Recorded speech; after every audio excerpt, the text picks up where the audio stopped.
Luma and the Falling Stars.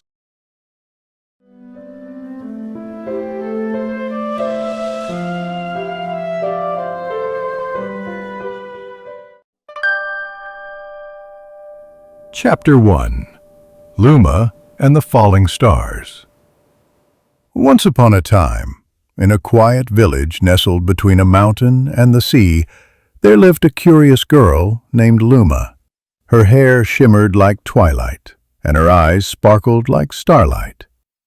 She was always full of questions, questions no one could quite answer. Where do stars go during the day? Can you catch a moonbeam in a jar? What would happen if the stars fell from the sky? The villagers would smile gently and say, "Oh, Luma, some questions are just dreams in disguise." But one night, something strange happened.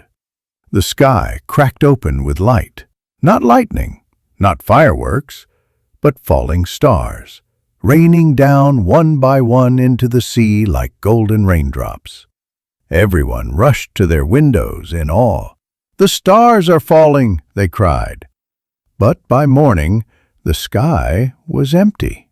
No stars, not one. The world seemed dimmer, sadder. Even the moon looked lonely. That day, the wind whispered her name. Luma. Luma, find them. Luma followed the voice to the shore. There, waiting in the moonlight, was a small boat carved from glowing driftwood. And in the boat sat an old turtle, wrapped in a cloak of seaweed and stars. He gave a slow, respectful bow. "I am Captain Celestine," he said. "The stars are lost in the sea of shadows. Will you help bring them back?" Luma's heart fluttered. "Me? I'm just a girl." But the turtle smiled kindly.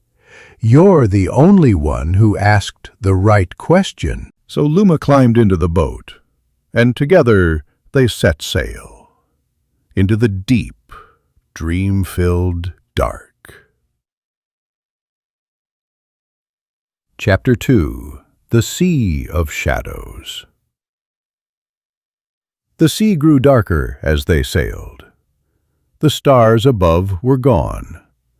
The water below, silent. Everything was quiet. Too quiet. Then, low whale hums. Great shapes moved under the waves. Gentle giants. The whispering whales. But something was wrong. They weren't singing. They swam slowly, their giant mouths closed, their eyes full of forgotten songs. Captain Celestine bowed his head. "They've lost their voice. They don't remember how to sing." Luma looked at the whales. She closed her eyes. She reached into her pocket and pulled out her small wooden flute. She played a melody no one had ever heard before, a soft, spiraling tune that drifted like stardust on water. The whales turned. They listened. Then they sang. A deep, glowing sound filled the sea with light once more. Next came a lonely island, where a lighthouse lion stood tall beside a tower. His mane once lit the sea like a beacon, but now he trembled in the dark. His eyes were shut, his light had gone out. Captain Celestine whispered, "He was brave once, but fear made him blind." Luma climbed out of the boat and approached the lion gently. She raised her lantern. "You're not alone," she said. She placed the lantern at his paws. Slowly, the lion opened one eye, then the other. He roared. Light burst from his mane, shining across the sea, clearing a path through the shadows. Then, deeper still, they reached the very bottom of the ocean. There, in the deepest dark, glowed hundreds of glass bottles. Each one held a tiny twinkling star, and wrapped around them a huge web. And in the center of that web, a giant shadowy creature stirred.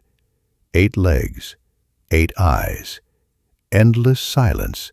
It was the Shadow Spider. His name was Nox. He hissed. "Why have you come? The stars laughed at me.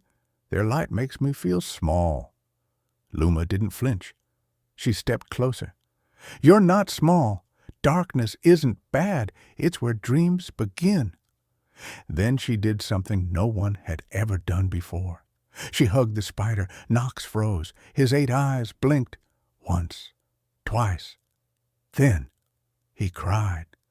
Silvery tears rolled down his cheeks and turned into glittering stardust.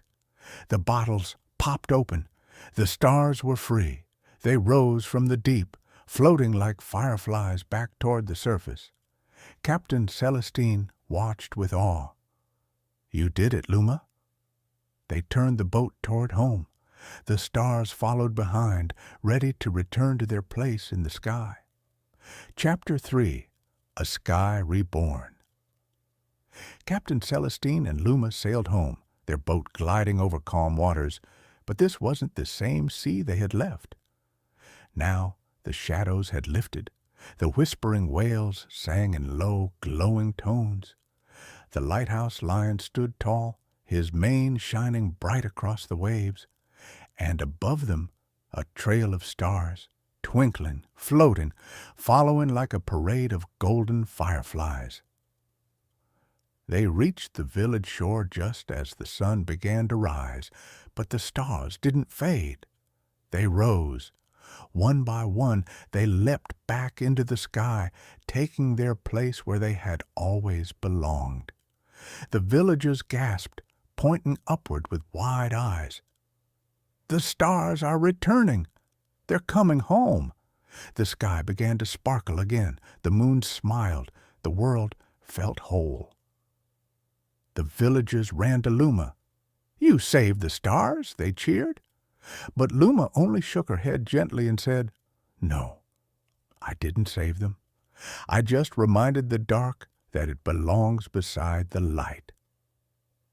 From that night on, whenever a child asked, "What would happen if the stars fell from the sky?" the grown-ups would smile and say, "Then someone like Luma would bring them home." And far out at sea, beneath a sky full of constellations, a shadow spider named Nox wove new stars into the heavens. While an old turtle sailed among the waves, searching for the next brave soul, someone curious enough to believe in the impossible.